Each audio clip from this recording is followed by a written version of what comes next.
Isang araw po mga kanegro, update lang po tayo dito sa ating munting talyer ngayon. Ito po, magpapakabit po ng driving light.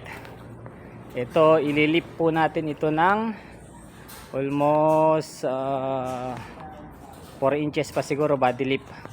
O kapag nabitin pa si Boss Onichan, mas tataasan pa natin. Ito po, aircon ang problema nito. Nabutas yung evaporator po niya. Yan.